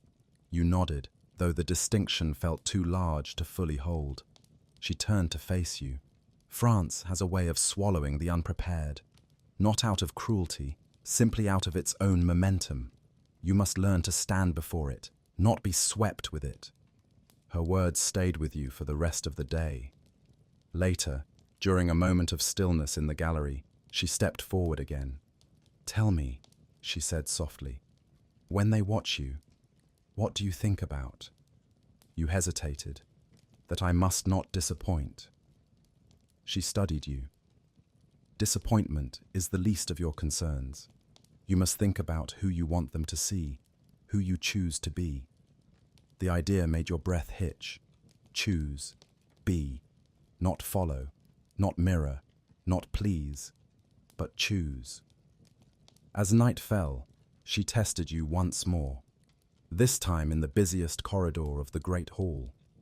She stood back as nobles gathered, as servants rushed, as guards shifted their weight. And she told you only one thing. Stand. You did. You held still despite the noise, the movement, the press of eyes. You kept your shoulders square, your breath even, your gaze soft but unwavering. For a moment, it felt like everything around you blurred, and only your own quiet presence remained. When Isabel returned to you, she said in a low voice, "Good. You are beginning to understand. Not perfect, not finished, but beginning, and somehow that meant more than anything else." That evening, as Anna walked with you back to your chamber, she glanced at you curiously. "What are you thinking about?" she asked. You considered your answer for a long moment. France, you said quietly, and the person I might become there. Anna squeezed your hand, her voice gentle. Then become her, but don't lose yourself doing it. You manage a small smile. I'll try. She nodded. Good. Start with that. As you lay down that night, the weight of 20 days didn't feel quite as suffocating. Still heavy, still real, but no longer something pressing you into the ground. More like something reshaping you. And though the future remained uncertain, one thing became clear. You would not enter France as a hollow shell molded by others. You would enter as someone who had chosen, slowly, quietly, painfully, to grow. The days continue their quiet march toward your departure, each one folding into the next with a strange mix of urgency and stillness. Winter begins to thin around the edges, subtle shifts at first, the icicles dripping faster than before, the snow on the courtyard stones softening under midday light. You had always loved this slow surrender of winter into spring, but this year it feels different. As if the season is changing simply to move you forward, not for itself. You rise before dawn now, not because Isabel demands it, but because your mind refuses to sleep longer. Your thoughts wake you, unformed, uneasy shapes of what lies ahead. You dress in silence, the morning chill winding around your ankles as you stand. Anna appears, as she always does, carrying warm water and a wool shawl draped over her arm. She doesn't ask how you slept anymore. She can see the answer in your eyes. Today feels heavier than the ones before. You sense it the moment you step into the corridor. The air has a different tension, quiet, but expectant, as though the castle itself holds something unsaid. Lady Isabel waits in the gallery, her posture as perfect as ever, though there's a faint crease between her brows that wasn't there before. She watches you approach with an intensity that makes your steps feel smaller. Today will be long, she says without preamble. They all are, you think, but her tone carries a weight that makes you straighten instinctively. What is different about today, you ask. She studies you a moment, considering your question. You will learn what the French court values most. You swallow. What is that? Her expression doesn't change. Restraint. The word settles coldly in you. Isabel gestures for you to walk beside her. She leads you through the quiet corridor toward the chapel. The air grows cooler, the stone beneath your feet echoing louder with each step. The chapel is empty when you enter, save for 2 candles burning weakly near the altar. You hesitate. Why here? Because this room forces silence, she replies, and silence reveals more than conversation ever could. She motions for you to stand before her.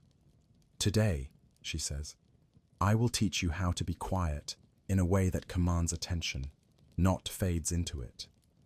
You breathe slowly, preparing yourself. Stillness, Isabel continues, is not absence, it is presence without noise. In France, you will be surrounded by nobles who wield words like weapons, but sometimes the sharpest blade is the one returned to its sheath. Her gaze sharpens. Show me what your quiet looks like. You freeze for a heartbeat, unsure where to begin. Then you steady your breath and lower your shoulders.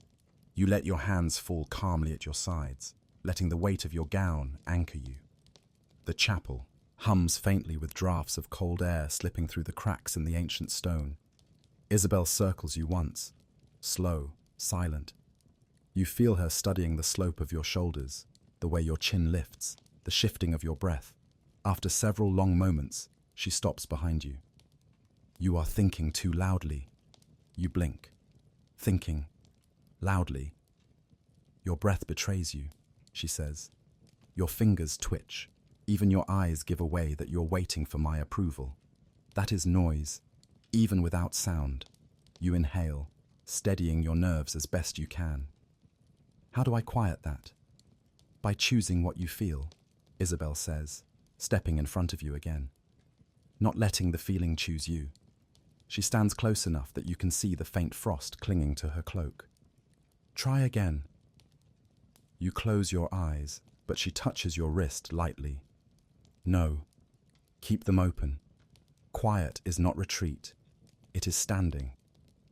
So you try again, this time not pushing away fear, but holding it carefully, as though it were something fragile and small. You let your gaze soften, your breath evens, the trembling in your fingers fades. When Isabel speaks next, her voice is softer, better. It is the closest thing to praise she has given you all morning. The lesson continues for hours, not harsh, but demanding. She teaches you how to let stillness speak for you, how to hold a room without raising your voice, how to pause before responding in a way that invites others to reconsider their own words. It feels like learning a new language without sound. At midday, she sends you to the solar for a short meal. Anna meets you there, worry etched across her features. "You're pale," she murmurs, guiding you to sit. She presses warm bread into your hands, though your stomach knots too tightly to feel hunger. She's pushing you again. "She's preparing me," you correct, though the difference feels thinner than you wish. Anna's expression softens with something like sorrow. "I'll miss you," she says quietly, so quietly you almost miss it. You look at her, really look at her, the girl who has laced your gowns, washed your hair, learned your moods better than you know them yourself, and suddenly, the future you're walking toward feels colder than France's winter ever could. "I'll miss you too," you whisper, the words barely leaving your throat. Anna lowers her eyes. "But I'll be with you until the gates close." A small comfort, a fragile one. When the afternoon light begins to dim, Isabel calls you again, this time to the garden despite the cold. Snow clings to the hedges in soft curves, the air sharp enough to redden your cheeks instantly. The garden is quiet, except for the caw of distant crows and the rustle of frozen branches. Isabel stands near the stone fountain, her cloak drawn tight. She studies you for a long time before speaking. "You are stronger than when I arrived," she says. The admission feels deliberate, weighted. But strength alone will not carry you across the sea. You meet her eyes. "Then what will?" "You," she says softly. You blink. "I don't understand." "You must know yourself," Isabel continues. "You must decide who you will be before France decides it for you. Every woman who enters that court is reshaped. Some become sharper, some become softer, some lose themselves entirely." Her voice trails off, a shadow passing across it. "Which do you think I will become?" you ask. "That depends on whether you speak for yourself when needed," Isabel replies, "or remain silent when silence is nothing but fear." A sharp gust of wind blows between you. You shiver. "Tomorrow," Isabel says, pulling her cloak tighter, "your father will review the final preparations. He will expect you to speak clearly, not simply agree. Be ready." Around you, the garden feels colder, harsher. The sky darkens with early winter dusk. When Isabel dismisses you, Anna waits by the archway, her breath clouding the air. She walks beside you in silence until you reach the warmth of the corridor. "What did she ask of you?" Anna whispers. "That I know myself," you say. Anna tilts her head, studying your face. "And do you?" You don't answer right away. Instead, you touch the stone wall lightly with your fingertips, grounding yourself. "I'm starting to," you say quietly. Slowly. Anna smiles, a soft, aching smile. "Then you're doing better than most." You reach your chamber as night deepens, the castle quiet now, except for distant footsteps and the occasional echo of a door closing somewhere deep within its walls. You lie in bed, staring at the beams above you, and for the first time, the fear is joined by something else, something hesitant but real, curiosity, who you will be in France, who you might become, who you must choose to be.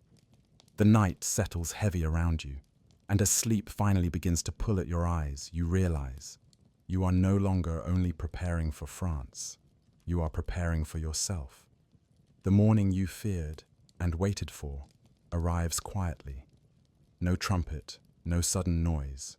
Just a dawn that feels heavier than any before it. The sky is pale, washed of color, as though even the sun hesitates to rise. You wake before Anna enters, sitting up slowly in the cold half-light. For a moment, before thought fully returns, you let yourself pretend it's any ordinary morning. But the illusion breaks the moment you notice your packed trunk near the foot of your bed. The polished wood glints softly in the dimness, the metal latch catching the faintest stroke of day. Your breath slips out in a slow, uneven sigh. Today you meet with your father one last time. Today, Isabel reviews your progress. Today, the final arrangements are sealed. Today, you begin leaving. Anna steps inside then, her expression soft but tight around the eyes. She's been hiding her worry well these past few days. But not today. She sets the basin down with more care than usual and comes to your side. "It's time," she whispers. You nod. There's nothing else to say. She dresses you slowly, hands lingering as if memorizing the shape of every tie, every ribbon, every braid. When she finishes fastening the last piece of your gown, she steps back, her eyes glimmering. "You look..." She swallows. "You look ready." You're not entirely sure that's true. But maybe readiness is not a feeling, only an acceptance. You walk with her through the corridor, the castle unusually quiet, as though holding its breath. Servants pass with their heads lowered in respect. Guards straighten their backs, their expressions carefully blank. You feel their eyes on you, but it doesn't sting this time. Isabel's lessons echo faintly in your mind. Quiet is power. Stillness is strength. Stand, even when the world shifts beneath your feet. The council chamber doors stand open. Your father is already inside, speaking with two of his most trusted advisors. Maps and letters cover the long table, alongside wax seals bearing both your house sigil and the emblem of France. When he sees you, he dismisses the advisors with a flick of his hand. They bow and leave you alone with him. He gestures for you to stand across from him. No embrace, no gentle greeting. He knows this moment is heavy enough without softening it. "You understand what comes next," he says. "I do." "You will travel with 20 guards and 2 stewards," he continues. "Lady Isabel will accompany you until you reach the French court. Letters will be sent ahead to confirm your arrival." You nod. Your father's gaze lingers on you, longer than it has in years. "I have pushed you hard," he says, voice low, "harder than you deserved at times. But it was the only way to prepare you for this." Something flickers in his eyes, just for a breath. "You have become someone I am proud to send to France." A warmth stirs inside your chest, small, quiet, but real. "Thank you," you say softly. He nods once, sharply, and steps back. "Go. Isabel is waiting." Anna walks with you to the solar, though her steps grow slower the closer you come. She grips your hand tightly when you reach the doorway. "Whatever happens in France," she whispers, "remember who you were here and who you chose to become." You squeeze her hand in return. "I won't forget." She lets go, her breath trembling, and stays behind as you enter. Isabel stands near the window, bathed in pale morning light. For the first time since she arrived, her expression softens fully, not into warmth exactly, but into something unmistakably human. "You've done well," she says. You bow your head. "Because you taught me. Because you listened," she corrects gently. "And because you refused to break." She steps closer, her cloak brushing softly against the stone floor. "There will be days in France when you will feel lost. Days when people will underestimate you. Days when you will question why you ever came." Her voice lowers. "On those days, return to your stillness. Return to the certainty you built here. Not the lessons I taught you, but the strength you found beneath them." Your breath shakes as you exhale. "And remember," she adds, "you are worth the attention France will give you. Do not shrink to make their gaze easier to bear." A A quiet settles between you, the gentle kind that comes when something ends, not with a sharp snap, but with a long, steady breath. Isabel glances toward the courtyard. They're waiting.